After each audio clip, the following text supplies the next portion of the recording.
So, I kind of hate being trans. Not just because of dysphoria, which, yeah, it sucks, but also because I'm deeply ashamed of my identity. It's not something I take pride in, and it makes it difficult for me to connect to other trans people. And I don't even consider transitioning to be me becoming my authentic self. Might not be exactly what you expect to hear from a trans person, right? I don't really connect to how other trans people talk about their experiences. Like how transition is a journey of discovering yourself, and you become who you're always meant to be, and you find yourself in a community that you love. And while it's often a journey that includes pain and suffering, it's ultimately one and a part to happiness. Maybe that's truly how they feel, but it's not really my experience. I feel like that narrative is a little too clean, a little too sanitized of the ugly parts that other trans people might find uncomfortable, or might even make them feel invalidated. In my case, I've been transitioning for 3.5 years. I'm 24 years old. I mostly pass, I think. I've even somehow managed to be stealth in my current job. But honestly, even after all of that, I still feel like I haven't lived a single day of my life. So I'd like to talk about the parts of the trans experience that don't really get talked on this side of the internet. Not because they don't exist, but because they're uncomfortable. They're ugly feelings. Things like shame, resentment, and disgust. And also the complicated ways that dysphoria has affected me, and the way that I see myself, and how I see others. They're not things that you'd say during Pride, or even really things that you talk about with other trans people. But I know they're feelings that other people experience, and I think pretending that they don't exist, or siloing them off to one side of the internet doesn't really help, and it doesn't give people a greater insight into what it's actually like to be trans. So yeah, this won't be a comfortable story about being trans. I don't want to sanitize my experience in a way to make it easier to accept, and I don't want to pretend that I have answers to things that I'm still struggling with myself. So, if you're trans and watching this, maybe you won't relate. You'll probably find parts of this uncomfortable, and maybe even offensive. These are just my painfully honest experiences with being trans. I didn't know that I was trans as a kid. At least not in the same way that others describe it. That at the age of 4, they knew that they were always meant to be a girl and would demand to wear dresses and stuff. I wouldn't even know that trans people were a thing until I was 19. I didn't quite have the visceral feeling that something was wrong with me being a boy, but I knew there was something different with me. I lacked the language to describe what I can now identify as discomfort with being treated as a boy and expected to act like one. I couldn't quite articulate my needs properly, and I didn't have adults in my life who were attentive enough or patient enough with me to help even figure out that I needed help. There was one thing I knew for sure though. I hated getting my hair cut. Every time my mom would pull out these incredibly dull clippers, I'd start to cry. Partially because they would hurt like hell, as it felt like she was trying to rip out the hair from my skull. But really I hated it, just because I didn't want my hair cut at all. I wanted to keep it long. I couldn't explain why that mattered so much to me. I just knew that every haircut felt like I was losing something I couldn't put into words, that I wasn't able to express myself how I wanted to be. For me, when I was a kid and I felt that something was wrong with me, but I had no way of expressing it or even identifying what it is, eventually you just give up and stop trying. The discomfort doesn't go away. You just kind of turn that dial down and it becomes the background noise of your life. So that's what happened to me. I couldn't do anything about the distress, so I just went numb. I began disassociating from my body. I stopped feeling emotions beyond a muted hum. Even now, years later, I still have a really hard time crying, and my emotional awareness is dulled from years of repression that I've still yet to unlearn. By the time I was a teenager, I would describe my feelings towards my body as a kind of indifference, largely due to the fact that adolescence comes with a degree of androgyny. You haven't completed puberty yet. You're not super hairy, your voice might not have dropped completely, and also the social expectations of being a man haven't been fully instilled yet. So, to some degree, it was easy enough to exist without having to think about my body. The difficulty was more so the way that people expected me to behave because I was a boy. Over the next several years, and into my adulthood, I would occasionally have girls interested in me. But instead of being happy and excited, it just made me really uncomfortable. Yeah, I know, my steak is too juicy and all that. It wasn't that there was anything wrong with them, or that I wasn't into women. I wouldn't actually realize I was bi until I was an adult. It was that they were attracted to something I wasn't comfortable with being. It made me awkward, and when they expected me to act like a boyfriend, a young man, it just felt wrong to me. Another thing that made me uncomfortable was with guys, or more specifically, adult men. I found the way that guys would talk about girls and the comments that they would make made me feel sick. I remember when I joined my high school volleyball club, I'd have older men make jokes that I only joined to get to look at girls in their skimpy uniforms, when no, I was just really into haiku. It made me genuinely disgusted that they weren't just wrong, but They assumed that we thought the same way, simply because I was male. And I get it, it was just a joke, but like, still. During high school, I was also a massive weeb that somehow I was never bullied over. I did turn like half my class into weebs, so I guess that makes sense. Eventually, I discovered femboy and trap characters like Felix and Astolfo, and I was strangely drawn to them. Like, I really liked them, but since they were anime characters, and I'd never encountered an IRL crossdresser, femboy, or trans person, I didn't realize that it was something you could be IRL. So I just kind of contented myself with identifying them. I may have called myself a trap a few times. Kind of embarrassing in retrospect, but also like, how the hell did I not realize what I am? But when I got to university, something changed. I remember one day, I was in my dorm showers, and I looked down, and I noticed I had a single chest hair growing, and that hit me like a truck. For the first time in my life, I was able to articulate a part of the discomfort I'd felt for as long as I could remember. Oh, I'm going to become a man. I hate that. From that moment, a switch had been flipped. For the first time in my life, I'd felt truly conscious. I'd spent the last 18 years sleepwalking through life. I followed what I thought I should do. I took cues from my older brother for what to do with my life, never even really thinking or forming my own opinions. And with this newfound awareness, came a visceral disgust with my own body that the penetrating gaze of my mind could no longer ignore. Mind you, at this point, I still had no idea what trans people were. I became depressed instantaneously. And coincidentally, at the same time, COVID happened. And with the lockdowns came time to think. And so, I dropped out of university, because I couldn't see a future for myself anymore. I turned 19 a while ago, and I finally, by chance, happened to learn what trans people were through YouTube. I learned what was possible. I learned what HRT did, and how it changed your body. And that it was even possible to look like the other gender. And I finally had a word to describe what I felt all my life. Dysphoria. And now that I understood what was happening to me, I only felt worse. When people talk about transition, we often say that we're doing it to finally become our true self. As if, like, the moment you come out, your real life begins. To me, that idea has always felt completely foreign. If anything, transition has felt like putting my life on hold, making compromises, and minimizing myself. I didn't go back to university after realizing I was trans. Not because I wasn't interested in getting a degree, but because every year I spent studying and accumulating debt was another year before I could afford the surgeries I know I needed. I live in New Zealand where government-funded surgeries have decades-long wait times, and private health insurance doesn't cover it. So, instead, I moved back with my parents, who are thankfully pretty accepting. But I'm stuck in an area that I honestly hate, and I take low-skilled jobs because it's the fastest way to save money. Every major decision I've made in my 20s has revolved around my transition. Everything is filtered through the question, will this get me closer or further to finally feeling comfortable in my own body? We kind of framed transition as a destination, when in reality, it's mostly just waiting. Waiting for hormones to work. Waiting to afford surgery. Waiting to actually get the surgery. Waiting to heal from the surgery. Waiting to look in the mirror and finally not hate what I see. The cruel part of transition is that it demands constant action while rewarding you with almost no immediate results. You're making huge commitments, sacrificing years of your life. Things like dating become basically impossible if you don't live in a big city. You spend enormous amounts of money, and yet most days, you wake up looking exactly the same as the day before, all in the faith that all this work and waiting will eventually be worth it. Some days it's okay, and some days it feels impossible. Like you want to rip the flesh from your bones, and then grind your bones into dust. The hard part for me wasn't deciding to transition. Once I learned what being trans was, I never doubted what I am. The hardest part has been living in this limbo state, where I've committed to becoming someone I can't quite see yet. It feels like my 20s have been spent preparing to live, rather than actually living. That's why when people say they transition to help them become their true self, I struggle to relate. I don't feel like I've become myself yet. I feel like I've spent 3.5 years building the foundation of a life I'm still waiting to begin. Some people, when they come out, have friends and family who enthusiastically support them and help them in their transition. And while I didn't have much hostility in mine, I also didn't have a huge amount of support. One thing that I didn't expect from transition was just how incredibly lonely it would be. When I came out, I didn't know any other trans people.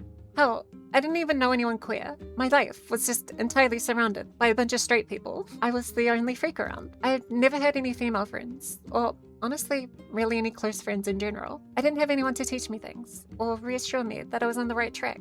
I just had to figure out everything on my own, and everything felt so embarrassing. Figuring out what clothes worked with my body, how to style my hair, learning makeup, working my way up to actually being able to go out into public with makeup. I don't think most people from the outside understand just how embarrassing it is. When you're a teenager, socially, you're allowed to be embarrassing to a degree as you explore yourself. But to be an adult doing the same thing, we don't really have a social script for it in the same way, so everything just feels unbelievably cringe. But with enough YouTube tutorials, Reddit posts and the like, and years of trial and error, it's started to become more normal, to the point where now I mostly pass. And so, for the first time in my life, I've gotten something I've wanted for years. A sense of normalcy. It's not perfect. I still struggle with a lot of dysphoria, and I still think about being trans every day, and I'm still very lonely. But there've been moments where I could almost forget. That was until one of my friends came out as trans. She might actually be watching this. In which case, the fuck are you doing? I told you not to watch this shit. My brainworms are not gonna do you any good. I was never particularly close to her. It was more so that we just shared a friend group. But since she came out, she's been trying to get closer to me. Obviously, because I'm the only other trans person in her life. It's hard because I feel like I should be happy that I finally have someone I can connect to. Someone that has a similar experience as my own. I feel like I have an obligation to be there for her. To give her the support that I never had and just had to figure out on my own. But to be honest, it's made me more dysphoric than ever. Like, with the increasing connection, it just hurts more to get closer. Wait, I think this is the plot of Evangelion. For years, I've worked to get to the point where I'm not thinking about being trans all the time. I wanted to get to the point where I'd stop thinking of myself as a trans girl, but instead, a girl who just happens to be trans. But now, every time that I'm with her, every conversation has to do with being trans in some way or another. And I feel like my attention is being dragged back to being more aware of my transness than ever. It's not her fault. She hasn't done anything wrong. She's just looking for the exact kind of support that I wish I had when I started. But that's the cruel irony. The thing I needed most when I began transitioning is no longer what I need now. What I need now isn't more reminders of my transness. It's the chance to forget about it for just a little while, at least, and live my life. Sometimes people ask the question along the lines of, if you could press a button and stop being trans, would you? For me, it's an easy yes. Obviously, if there was a button that could turn me into a cis woman, I'd obviously choose that. But if there was an option, and I could undo all the changes my body has already gone through, and just be a cis man without dysphoria, instead of continuing to live with dysphoria for the rest of my life, I think I'd take it. Not because I want to be a man, but because I don't want to be at war with my body for the rest of my life. That's how dysphoria feels to me. It's exhausting. It feels like my body is doing everything it can to make transition harder than it needs to be. And I don't think being trans is some core intrinsic part of who I am. That by taking it away, it'd make me someone who's not the same person. In the same way that someone isn't their depression or their anxiety. It's not who the person they are. So far, I've mostly talked about what being trans feels like from the inside. But eventually you have to reckon with the fact that being trans doesn't happen in a vacuum. It happens in a society that has very strong feelings about people like yourself. I don't think all transphobia comes from the same place. Some of it's ideological, political, or religious, but I think a lot more of it than people are willing to admit starts with something far more simple. Disgust. Someone sees a non-passing trans person, and it gives them the ick. I know, because I'm intimately familiar with the feeling myself. It's the same feeling I feel towards myself, and to be honest, as ashamed as I am to admit it, it's the same feeling I feel towards other trans women at times. Because I'm not immune to the way that trans people are talked about online and depicted as something grotesque and perverse. I'm terrified of coming across as some kind of caricature of a trans woman. And when I see other trans people who remind me of that, I get really uncomfortable. And yeah, I feel disgusted. It wasn't until my friend came out and I started writing the script for this that I realized just how ashamed of being trans I am. Like, up until this point, I'd been treated kind of normal. Like, my friend group had accepted me. And it felt like, oh, there's nothing wrong with it. But then it was like a sudden reminder. Like, oh no, I am a freak. I know it's an ugly thought to have, but I don't think I'll be able to shake it, to be honest. It's also kind of pathetic, to be honest. Like, oh look, the new freak thinks she's too good for the other trans. But if I'm talking about my honest experiences, I feel like I have to say it, because I feel like I owe you an honest version of myself, more than I owe you one that's easier to agree with.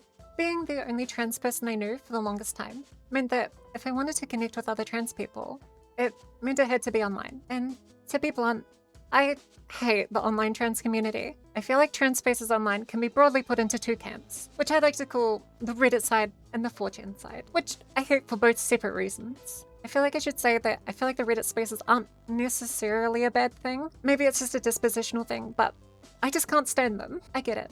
Dysphoria can rob you of your sense of self-perception. So getting reassurance from the outside can be comforting when your brain is your own enemy, in a place where you can feel safe and avoid uncomfortable situations. Has its appeal, but to me, it's just suffocating. And the thing that I don't like about it is that it feels like everyone in these spaces is terrified of making even a single person feel invalidated, which might sound like a good thing, but to me all it does is breed a culture of being disingenuous, and a hostility that bleeds out of these trans spaces into the wider online sphere. A lot of people in these spaces, like myself, have spent years analyzing ourselves in mirrors and photos, and so we've developed a sophisticated eye for all the features that make us insecure, and we turn that gaze onto others. So I know that when someone who doesn't pass is met with nothing but affirmation and "you pass so well," I know that they're either lying or are genuinely delusional. Like, to be honest, the worst person you can ask whether you pass is another trans person. Because 1, we're simply better at clocking someone than most other people, and 2, we have the added pressure to say you pass regardless, as we likely share a community together, and don't want to make things awkward. I just avoid these spaces, as even though I've only looked at them from the outside and never participated myself, it's honestly killed my ability to trust positive comments about my appearance, as I can't separate compassionate reassurances from genuine compliments. Maybe I should note that this is the kind of thing that women do in general, so it's not necessarily a trans-specific thing. I just find it kind of ironic that as a group of people who say that they're just trying to be the authentic self, seem quite dependent on validation from others. As to be honest, I think most of us don't actually have a particularly strong sense of self, and that maybe being able to sit in that discomfort is a good thing. Then, on the complete other side is 4chan. If Reddit mistakes affirmation for compassion, 4chan mistakes cruelty for honesty. 4chan is the vitriolic, emotional dumpster of the internet. In a way, it's kind of like the encapsulation of the Jungian shadow of the online space in general. It's where all the shame, resentment, self-hatred, and envy that polite society pretends doesn't exist gets dragged out into the open. And to be honest, I find it kind of refreshing, because as ugly as it is, it's genuine, or at least it feels more real. But it can be easy to confuse what hurts the most with what's most accurate. The pain is not necessarily proof. An ugly thought that cuts deep doesn't make it profound. It just means you found the most effective way to hurt yourself. And the longer that you spend in these spaces, the less it feels like self-reflection, and more like picking at a scab. There's a twisted satisfaction to wallowing in your insecurities that calls to me, and these spaces are full of similar people, and misery loves company, so being around them just drags you deeper. There's a reason I'm drawn to these spaces. I hate myself. I'm deeply ashamed of being trans, and I like to be a little edgy, so a place that genuinely acknowledges the misery of being trans, without someone standing over your shoulder annoyingly, going "tut-tut, you have internalized transphobia," and are smothered with vapid assurances, is far more appealing to me. But if the Reddit spaces are really just kind of insufferable, the 4chan spaces can be genuinely harmful. Wallowing in misery is not the same as healing from it. What I really want is something that's very rare to find online. I want to be able to express uncomfortable truths, but not weaponize them against myself or others, to be able to deliver honesty, but still with empathy. So that's what it's like being in online spaces with other trans people. But the discourse doesn't just exist within these spaces. Over the last 10 years or so, trans topics have become a larger and larger part of society and politics as a whole. For the first time, we're being portrayed as media as actual people and not an inherent joke to be mocked. Interesting for me though, despite the greater push for more inclusion, I've yet to see a Western piece of media with a canon trans character that I actually relate to personally. I found anime and manga to be way better in this respect. Also, I'm sorry, but Bridget is trash, but femboys can have her. With the increasing visibility and acceptance has come an even louder backlash, and the conflict has become difficult to ignore, even if you don't care for politics or culture wars. I'm not an activist. As someone living in New Zealand, I already have all the rights I want. We have non-discrimination laws in housing and employment, self-ID to make changing legal documents easy, and adults have access to HRT through informed consent. Now, obviously a lot of countries are not there, but even then, I still feel a disconnect from the main slogan of the trans community, being trans rights are human rights, as it immediately derails the conversation into some bullshit semantic debate going, what rights don't you have that I have? When to me, I feel like the meaning of the slogan and the way people use it isn't really to do with rights and laws. It's really about the desire for trans people to be seen as normal, an acceptable thing in society, not to be considered controversial just by existing, and not to have your participation in civil society up for debate. That's not a discussion about laws. It's about culture. I would love it if we got to the point where someone finding out I'm trans was treated in the same novel curiosity as finding out someone's left-handed. But you can't legislate someone into seeing you normal, nor vote away discomfort or change cultural attitudes overnight. Unfortunately, those things take time. and require us to be seen for our humanity, our struggles, and our joys in a way that appeals to the empathy of others. And to be honest, I think the online trans community is completely dogshit at doing that. It's kind of ancient history now. But the point in which I felt the clearest disconnect between myself that soured me to the activist crowd was over the Hogwarts Legacy boycott. I remember myself and other trans people who were just like, I don't care. Play the wizard game if you want to. And I knew that trying to convince millions of ordinary people that buying a wizard game made them complicit in transphobia, when really they just wanted to play a fun game, would only have the opposite effect. Instead, our voices got drowned out by people on Twitter, and even self-proclaimed allies, who seemed far more interested in proving they were morally righteous than asking whether any of this was actually persuading anyone. As to an outside observer, it just makes you look insane and a bully to believe that playing a game is some kind of transphobic attack.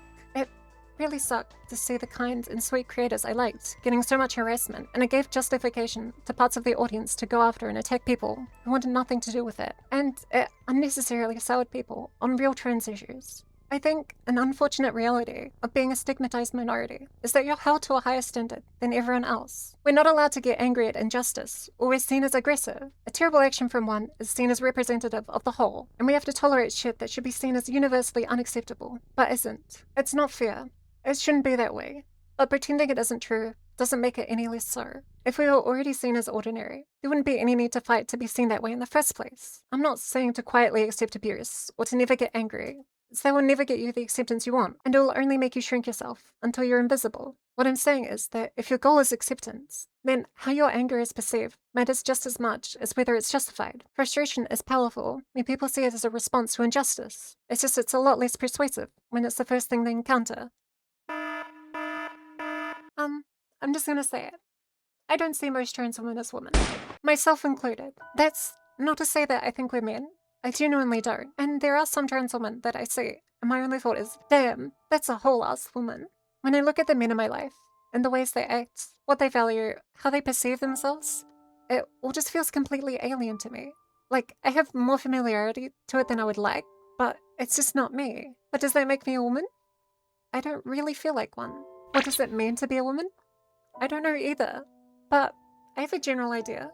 Like, I can feel an outline in the void, where I can infer what it's like through its absence. And there have been moments in my transition where I feel like I've skimmed that surface, but I don't think I'm there. And for me, external affirmation about being perceived as a woman doesn't really do anything to make me feel any different. To make a bit of an analogy, I think trans women are women in the same way that penguins are birds. We have many similar features, look and act in similar ways, but we don't do the main thing you expect them to do. But we have enough of the other features that you kind of go, sure, why not? Even though I'm mostly perceived as a woman in public, get treated as one, and I'm stealth at my job, it hasn't changed my own self-perception. Like, I have dysphoria, and I wish I was a woman.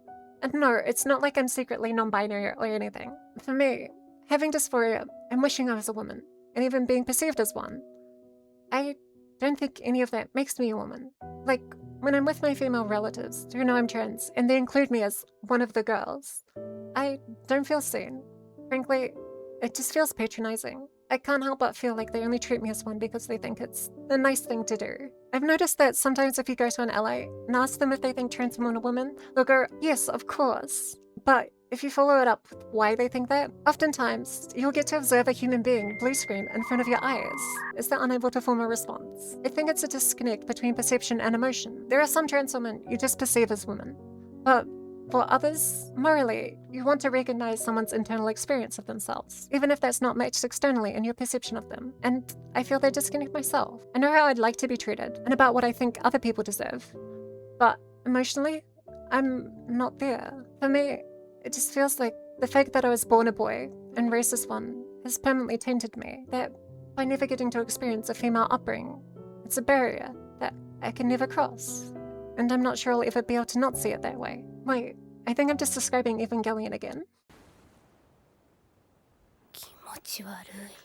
So, where does this all leave me? I hate being trans. It fills me with shame and disgust to have this weird and unusual body that for many is seen as inherently perverse or a fetish. I'm lonely and I feel uncomfortable with reaching out to and supporting those with similar experiences to my own. And I really dislike the spaces that are made for trans people. I hate the way they act towards others by being unnecessarily aggressive. That only makes people more hostile. I feel like I can't express how I truly feel, or that in the places that I can, they'll only encourage me to be driven further into my own misery. So after everything I've done, has it made me any happier?